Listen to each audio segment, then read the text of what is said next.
এ ভাই সত্যি বলতে তুই কত গ্লাস ভাঙ খেয়েছিস যে এত নেশা হয়ে গেল? এ দাদা আস্তে আস্তে।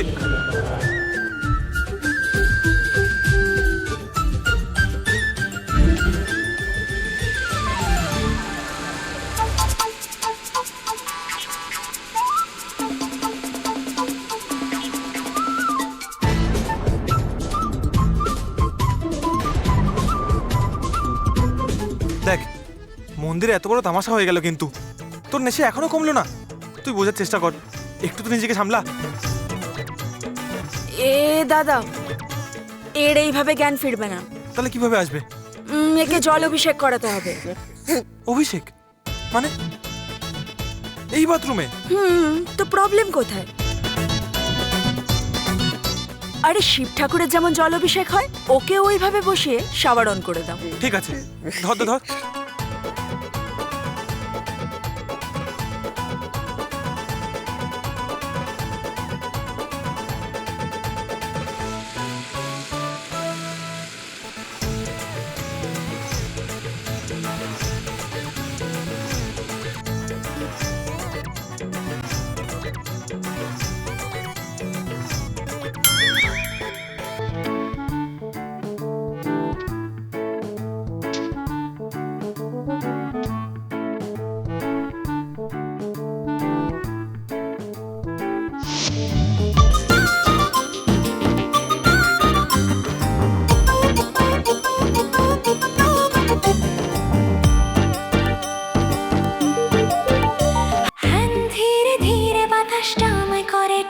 আরে কুহু, অভিষেকটা তখন থেকে হয়ে যাচ্ছে, তার নেশা কমলো তো না, বরং জল দেওয়ার পরে নেশাটা আরো বেড়ে গেল। এইভাবে এর জ্ঞান ফিরবে না।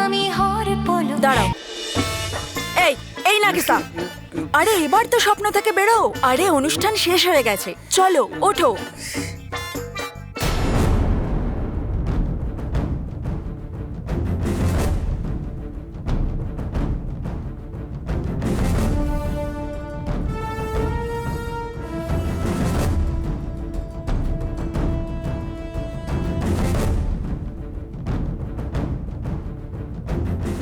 আমি এখানে কি করছি?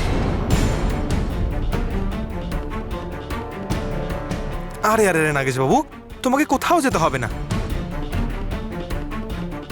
আমাকে এতক্ষণ ধরে বিরক্ত করলে তুমি, তার বদলা না নিয়ে আমি তোমাকে কি করে ছাড়বো?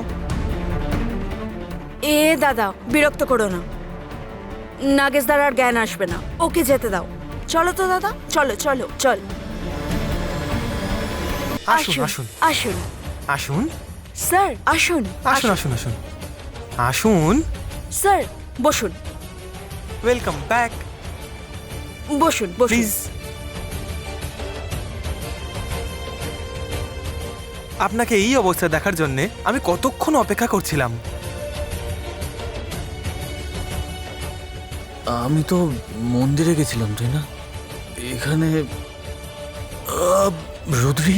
ধন্য দাদা ধন্য, এত সব কাণ্ড ঘটে গেল এখানে, দুনিয়া ওলট পালট হয়ে গেল, আর তুমি সেই রুদ্রের চিন্তা করছো।